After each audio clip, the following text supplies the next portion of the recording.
아버님이 퇴직하시면서 그 큰 돈을 받았는데 우리 좀 도와주시면 어때서? 그게 지금 말이야? 그동안 노인네들 모시느라 내가 얼마나 고생했는데 그 정도 보상도 못 받아? 당신도 결국 그 돈 다 받을 생각이었잖아. 내가 대신 총대mes으면 고맙다고 해야 하는 거 아니야? 고마워라도 하라는 소리야. 당연하지. 네. 효자, 코스프레 그만해. 어차피 돌아가시면 다 우리 돈 아니야? 조금 일찍 받으면 어때서? 영상 시작 전 구독과 좋아요 부탁드립니다. 구독 버튼 누르시면 로또 1등 당첨됩니다. 그럼 오늘의 이야기를 시작하겠습니다. 안녕하세요. 저는 경기도 분당에 사는 67세 김정웅입니다. 제가 이렇게 사연을 보내게 된 건 제 이야기가 저와 같은 부모님들께 도움이 되었으면 하는 마음에서입니다. 경찰서로 가는 차 안에서 제 머릿속엔 아들의 어린 시절만 맴돌았습니다. 그동안 얼마나 큰 실수를 하려 했는지, 옆집 김만석 씨를 만나지 않았다면 아마도 지금쯤 저는 생각만 해도 아찔합니다. 다들 자식이 잘 되길 바라는 마음에 무리해서라도 도와주고 싶으시죠? 저도 그랬습니다. 퇴직하면서 받은 퇴직금이랑 그동안 모아둔 돈으로 새 아파트를 아들 내외에게 증여하려고 했던 그때로 돌아가 볼까 합니다. 벚꽃이 흩날리던 3월 말이었죠. 아들 내외는 결혼한 지 5년 차였습니다. 맞벌이를 하면서도 서울 집값이 너무 비싸 아직 전세살이를 하고 있었죠. 아버지, 저희가 알아서 할 테니 너무 신경 쓰지 마세요. 매번 그렇게 말하는 아들이 안쓰러웠습니다. 며느리도 참 착해서 시부모 공경하랴, 직장일 하랴, 살림하랴. 늘 바빴죠. 명절 때마다 며느리가 만들어주는 명절 음식이 맛이 어찌나 좋던지. 그런데 요즘 들어 며느리의 전화가 부쩍 잦아졌습니다. 아버님, 퇴직하시면 어떻게 지내실 생각이세요? 요즘 부동산이 너무 올라서 아버님 연세에 전세 사시는 분들 보면 너무 속상해요. 제가 부동산 기사를 봤는데 지금이 아니면 집 못 산다던데. 처음엔 그저 자식 된 도리로 걱정해 주는 줄 알았습니다. 명절 때마다 음식을 챙기고 매주 과일을 사들고 오는 며느리였으니까요. 35년간 다니던 회사를 퇴직하면서 받은 퇴직금이 3억 정도 됐습니다. 거기에 아내와 둘이 아끼고 아껴 모아둔 돈 9억까지. 우리 부부는 늘 검소하게 살았거든요. 여보, 우리 아들한테 아파트 하나 사주면 어떨까? 아내도 흔쾌히 동의했습니다. 우리 아들 내외가 좋은 곳에서 잘 살았으면 하는 마음은 똑같았나 봅니다. 아버님, 제가 알아본 부동산이 있는데 거기 매물들이 다 괜찮더라고요. 한번 가보시겠어요? 그때는 몰랐습니다. 며느리의 그 달콤한 말 한마디가 제 퇴직금을 노린 것이었다는 걸. 며느리가 알려준 부동산을 찾아가려다가 문득 마음이 바뀌었습니다. 우리 동네에서 20년 넘게 영업하신 조 사장님이 생각났거든요. 믿을 만한 분이니까 먼저 상담을 받아보는 게 좋겠다 싶었죠. 아이고, 정웅 씨 오랜만입니다. 요즘은 이사철이라 정신이 없어서. 무슨 일로 오셨어요? 아들 내외에게 줄 집을 알아보려고요. 조 사장님은 제 말을 듣더니 걱정스러운 표정을 지었습니다. 증여하시게요? 그럼 세금 문제도 꼼꼼히 봐야 하는데. 잠깐만요. 조 사장님은 서류 몇 장을 꺼내더니 계산기를 두드리기 시작했습니다. 여기 보세요. 12억짜리 아파트면 증여세가 만만찮게 나와요. 그때 마침 며느리에게서 문자가 왔습니다. 아버님, 제가 말씀드린 부동산은 가보셨나요? 거기 매물이 하나 들어왔는데 제가 사진 보내드릴게요. 15억이긴 한데 정말 좋은 위치예요. 조 사장님이 제 휴대폰을 힐끗 보더니 말씀하셨습니다. 어디 부동산인데요? 제가 동네 시세는 다 아는데. 15억이면 좀 비싼데요? 며느리가 추천해준 덴데. 그렇습니까? 그럼 제가 그 근처 매물들 시세 자료 한번 뽑아 볼게요. 조사장님이 컴퓨터를 보더니 고개를 갸웃했습니다. 이상하네요. 그 단지 매물이 지금 11억에서 12억 선인데 15억은 말이 안 되는데요? 순간 등골이 오싹해졌습니다. 무거운 마음으로 집으로 향했습니다. 어이구, 어디 다녀오시나? 옆집에 사는 김만석 씨였습니다. 언제나처럼 저녁 산책을 나가는 듯 했습니다. 아, 네. 부동산 좀 다녀왔습니다. 김만석 씨는 제 표정을 유심히 보시더니 고개를 갸웃했습니다.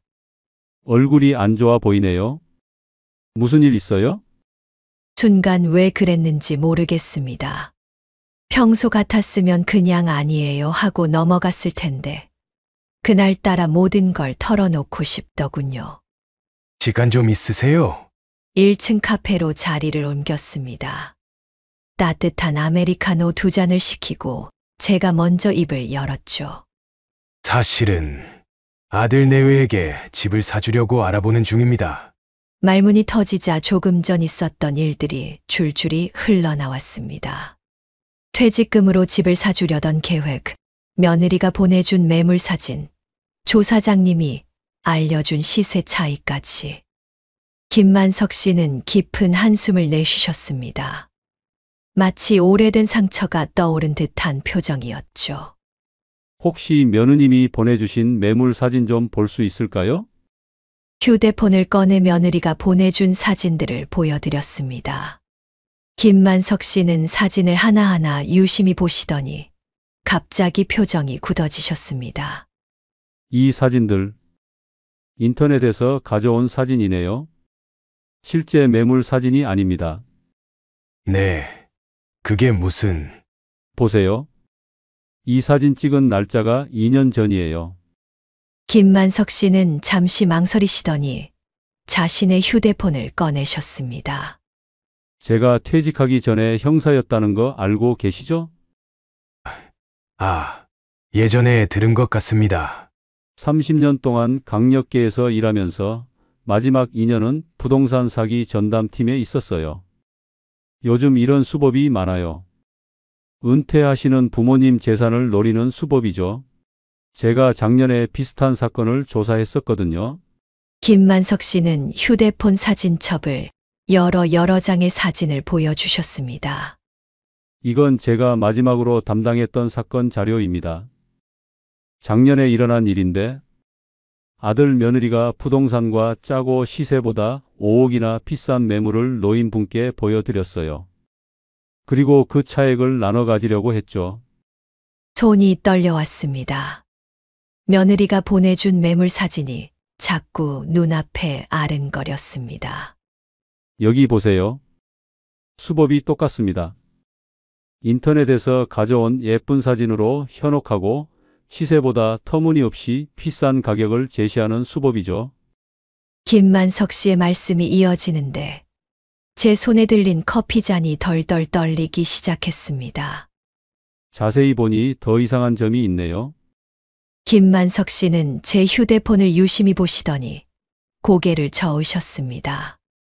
며느님이 추천한 부동산이 작년에 제가 수사했던 그 업자랑 연결되어 있어요. 이 부동산 대표가 바로 그 사건의 공범이었거든요. 네.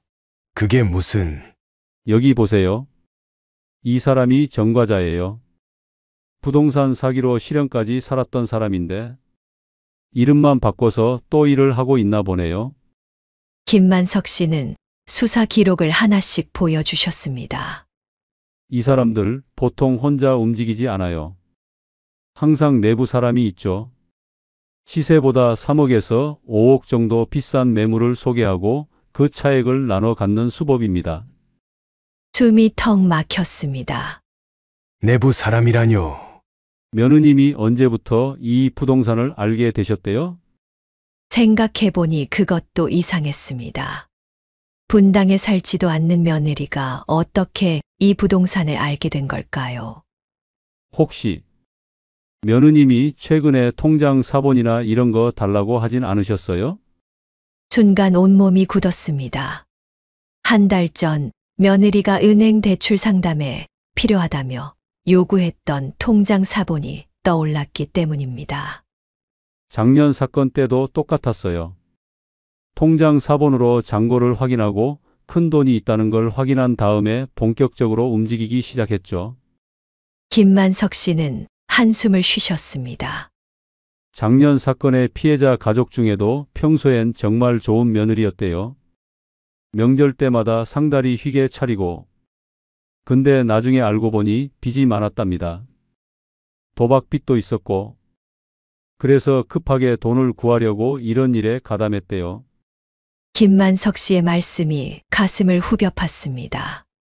그동안 며느리가 보여준 효심. 그게 다 거짓이었단 말인가요? 그날 밤 잠이 오지 않았습니다. 새벽 2시가 넘었는데도 김만석 씨의 말씀이 자꾸 머릿속을 맴돌았죠. 거실로 나와 컴퓨터를 켰습니다. 김만석 씨 말씀대로라면 우리 며느리가 저를 대상으로 사기를 치려던 것이니까요. 그래도 확신하기 전에 좀 더 알아봐야겠다는 생각이 들었습니다. 한참을 검색하다 보니 비슷한 사건들이 눈에 들어왔습니다. 퇴직자 노린 부동산 사기, 가족 가장한 일당 검거, 시세 조작해 차익 나눠 가진 일당 검거. 가해자들의 수법이 우리 며느리와 똑같았습니다. 명절 때마다 찾아와 효도하고 부모님 건강을 걱정하는 척하다가 퇴직할 때쯤 부동산을 소개하고 시세보다 비싼 매물로 유도한다. 여보, 안 자고 뭐해요? 등 뒤에서 아내 목소리가 들렸습니다. 아니, 잠이 안 와서. 왜 나왔어? 나도 김만석 씨 얘기 듣고 걱정돼서 잠이 안 오네. 아내가 제 옆에 앉았습니다. 여보, 난 도저히 믿기지가 않아. 나도 그래. 근데 김만석 씨 말씀도 일리가 있어. 갑자기 부동산 얘기 꺼내고 자기가 아는 부동산만 고집하고. 잠시 침묵이 흘렀습니다. 우리 아들은 이걸 알고 있을까? 모를 거야. 우리 아들 성격에 이런 걸 알면서 가만히 있겠어? 창밖은 여전히 캄캄했습니다. 머릿속도 마찬가지였죠. 어떻게 해야 할지, 아들에게는 뭐라고 말해야 할지. 여보, 어떡하면 좋지? 아내의 떨리는 목소리에 마음이 더 무거워졌습니다. 새벽에 잠깐 잠이 들었다가 아침 일찍 일어났습니다. 눈이 퉁퉁 부어서 거울을 보니 한숨이 절로 나왔죠. 식탁에 앉아 아내가 내온 커피를 마시는데 김만석 씨 말이 다시 떠올랐습니다. 부동산과 며느님이 짜고 있을 가능성이 높습니다. 특히 며느님이 소개해준 부동산의 주변 시세를 꼭 확인해 보세요. 커피를 마시다 말고 일어났습니다. 여보, 나 잠깐 나갔다 올게. 며느리가 보내준 매물이 있는 동네로 향했습니다. 그 주변 부동산을 하나하나 돌아다녔죠. 첫 번째, 두 번째, 세 번째. 5군데를 돌아보면서 시세를 확인했습니다. 저희 동네는 지금 11억에서 12억 선입니다. 13억 넘는 매물은 없어요. 15억이요? 말도 안 되는 가격인데요. 모든 게 김만석 씨 말대로였습니다. 며느리가 보내준 매물은 시세보다 3억이나 비쌌어요. 집으로 돌아오는 길, 아들에게 전화를 걸었습니다. 아버지, 어쩐 일이세요? 아, 그러니까 애미는 요즘도 회사 다니느라 바쁘니? 네, 야근도 많고 주말에도 일하러 나가고 그래요. 제가 좀 더 도와줘야 하는데. 주말에도 일해? 네, 한 달 전부터 특별 프로젝트가 있다고 매주 나가더라고요. 순간 머리가 띵했습니다. 며느리가 저희 집에 자주 오던 게 바로 그 주말이었거든요. 혹시 애미가 부동산 얘기한 적 있니? 부동산이요? 아니요. 왜요? 아니, 그냥 궁금해서. 그래, 일하느라 수고가 많다. 전화를 끊고 한참을 멍하니 서 있었습니다. 주말마다 회사 간다던 며느리가 그 시간에 우리 집에 와서 퇴직금 얘기를 꺼내고 부동산 매물을 보여줬다니. 집에 돌아와서 아내에게 모든 걸 말했습니다. 여보, 아까 동네 부동산 5군데를 돌아봤어. 다들 하나같이 11억에서 12억이래. 근데 애미가 보여준 매물은 15억이야. 그리고 방금 아들한테 전화해봤는데 애미가 한 달 전부터 주말마다 회사 간다고 했대. 아내의 얼굴이 하얗게 변했습니다.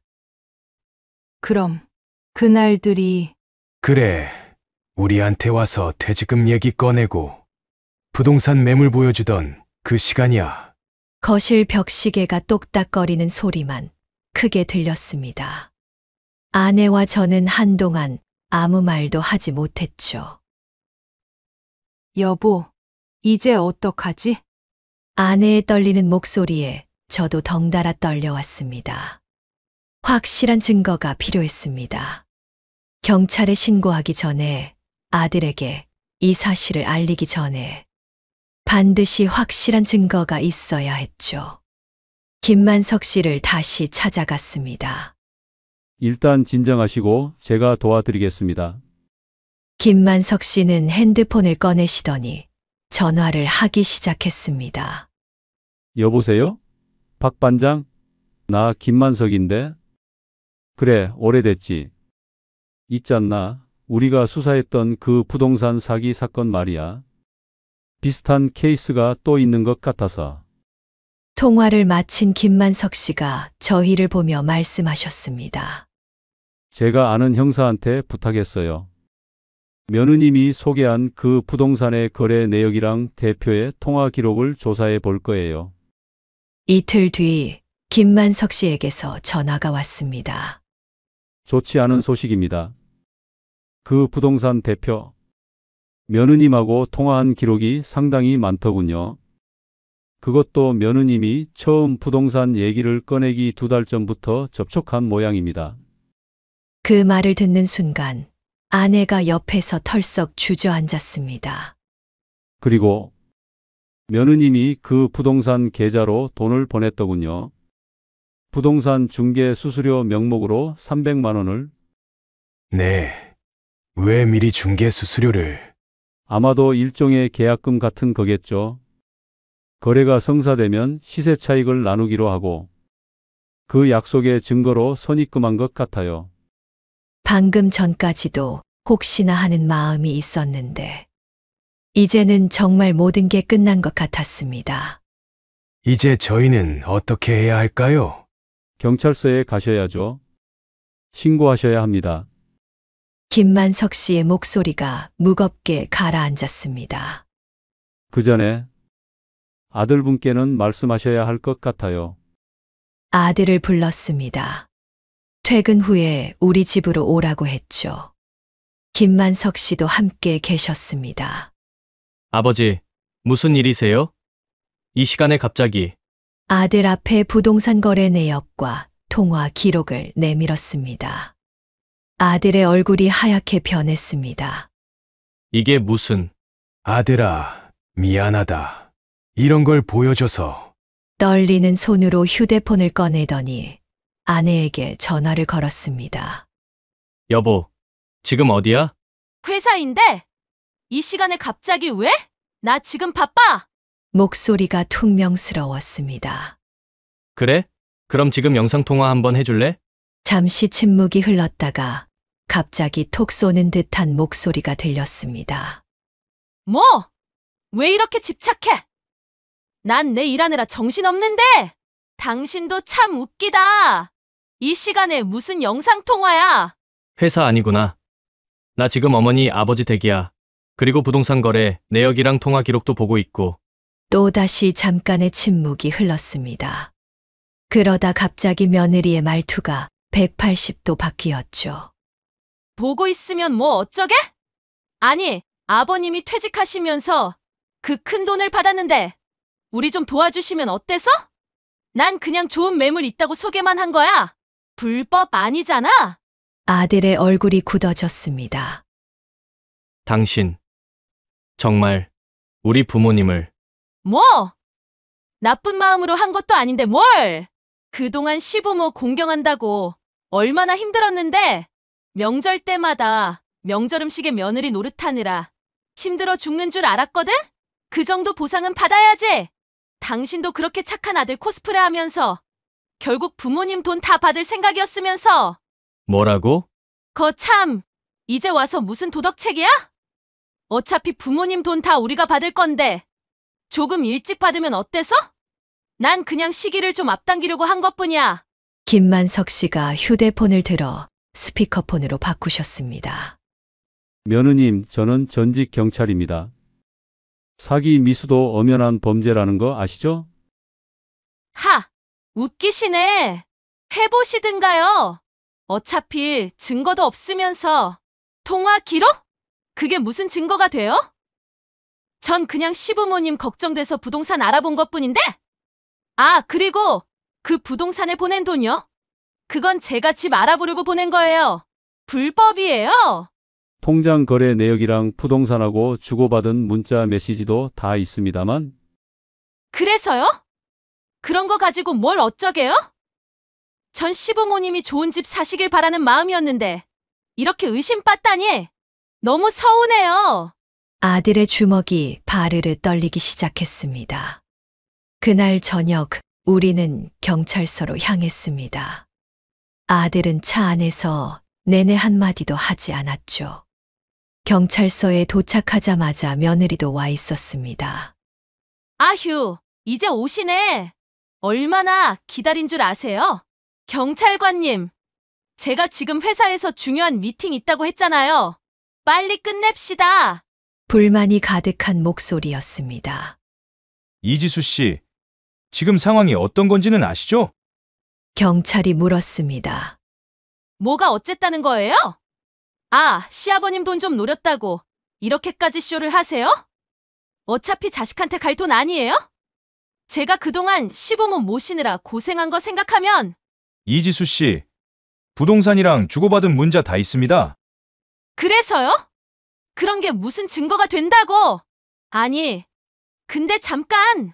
아버님, 그동안 제가 명절 음식 해다 바친 거 그거 다 계산하면 내가 더 많이 손해봤거든요? 이제 와서 이딴 식으로 나오신다고요? 김만석 씨가 경찰에게 무언가를 건넸습니다. 이지수 씨, 이 통화 내역하고 문자 기록 좀 보시죠. 경찰이 서류를 펼쳤습니다. 시세보다 3억 더 받고 반반 나누자는 문자. 그리고 부동산에 보낸 300만 원. 이것들 설명해 보시죠. 하! 이제 와서 그런 걸로 뭘 하시게요? 제가 뭘 잘못했다고 그러세요? 그동안 며느리 노릇하면서 참은 게 얼마나 많은 줄 아세요? 명절 때마다 시댁 왔다 갔다 하면서 애미야, 아유, 아버님. 이제 와서 그런 목소리 하시면 뭐해요? 어차피 퇴직금 받으셨잖아요. 그걸로 호강하실 생각이셨던 거 다 알아요. 자식 생각은 하셨어요? 전세로 고생하는 자식 생각은 해보기는 하셨냐고요? 여보, 제발 그만해. 아들이 말했습니다. 뭐? 당신도 할 말 있어? 시부모님 앞에서는 착한 아들 코스프레 하더니 집에서는 맨날 한숨만 쉬면서 부모님 돈 타령하던 게 누구야? 이제 와서 도덕책 읽지 말고. 너 지금 무슨 소리를 하는 거야? 왜? 사실이잖아. 당신도 부모님 퇴직금 받으면 좋겠다고 했잖아. 당신은 속으로만 생각했지만 나는 행동으로 옮겼을 뿐이야. 이게 뭐가 잘못됐다고 이렇게 경찰서까지 끌고 오고 난리야? 그 순간 아들이 벌떡 일어났습니다. 주먹을 불끈 쥐고 있는 아들의 눈에서 눈물이 흘러내렸습니다. 결국 사건은 일주일 만에 정리됐습니다. 며느리와 부동산은 사기 미수 혐의로 입건됐고 아들은 이혼을 결심했죠. 퇴근 후 아들이 찾아왔습니다. 술이라도 한잔 하자고 해서 막걸리를 따랐는데 잔을 들기도 전에 아들이 고개를 푹 숙였습니다. 아버지, 어머니, 정말 죄송합니다. 아들아, 내 잘못 아니야. 그래도 제가 알아보지 못했잖아요. 5년 동안이나 그 사람이 어떤 사람인지도 모르고 그 사람이 아버님 퇴직금을 노리고 있었다는 걸, 그동안의 효도가 다 거짓이었다는 걸. 아들의 눈에서 눈물이 떨어졌습니다. 마지막 재판날, 며느리는 끝까지 뻔뻔한 태도였습니다. 결혼 5년 동안 시부모 공경한 걸 생각하면 그 정도는 받아야 되는 거 아닌가요? 재판장님! 제가 명절 때마다 명절 음식을 얼마나 했다고요? 시부모님 생신 때는 또 얼마나 챙겼는 줄 아세요? 그 말을 듣는 순간 아들이 법정을 박차고 나갔습니다. 아버지, 전 그 사람이 정말 우리 가족을 생각하는 줄 알았어요. 그런데 그게 다 거짓이었다니. 등을 두드려 주는 게 그때 제가 할 수 있는 전부였습니다. 그 일이 있고 난 뒤 김만석 씨는 이제 우리 집에 자주 오십니다. 가끔 막걸리도 한잔하면서 이런 말씀을 하시죠. 요즘 이런 일이 많아요. 자식이라고 며느리라고 다 믿다가는 나이 들수록 조심해야 해요. 돈 앞에서 사람이 어떻게 변할지 모르니까요. 김만석 씨의 말을 들을 때마다 가슴 한편이 아려옵니다. 그래도 이번 일을 겪고 나니 오히려 마음이 더 단단해진 것 같아요. 더 큰 돈을 잃기 전에 며느리의 본색을 알게 된 것도 다행이고, 무엇보다 우리 아들이 이런 사람과 평생을 함께하지 않게 된 게 다행입니다. 이제 아들은 새 집으로 이사를 갔습니다. 전셋집이지만 스스로 구한 곳이라 더 당당해 보이더군요. 주말마다 저희 집에 와서 같이 밥을 먹는데 오히려 예전보다 더 밝아진 것 같습니다. 아버지, 제가 제 힘으로 돈 모아서 집 살게요. 그때까지 조금만 기다려주세요. 그리고 제가 더 효도할게요. 아들의 그 말에 저도 모르게 웃음이 났습니다. 퇴직금을 노린 며느리의 가짜 효도보다 서툴지만 진심이 담긴 아들의 한마디가 얼마나 더 큰 위로가 되는지 모릅니다. 돈이 전부는 아니라는 걸 이번 일을 통해 뼈저리게 깨달았습니다. 이 영상을 보시는 부모님들, 그리고 은퇴를 앞두신 분들, 부디 저의 이야기를 교훈 삼으시길 바랍니다. 오늘도 가슴 먹먹한 사연 들어주셔서 감사합니다. 김정웅 어르신의 사연을 통해 우리가 다시 한번 생각해 보게 됩니다. 자식에 대한 사랑이 때로는 독이 될 수도 있다는 것을. 하지만 더 중요한 건 어르신이 말씀하신 것처럼 돈보다 소중한 게 있다는 거죠. 여러분의 주변에도 퇴직을 앞두신 분들이 계시다면 이 영상을 꼭 보여주시기 바랍니다. 한순간의 판단이 인생을 바꿀 수 있으니까요. 세월의 지혜는 앞으로도 여러분의 인생에 도움이 되는 이야기를 계속해서 전해드리도록 하겠습니다.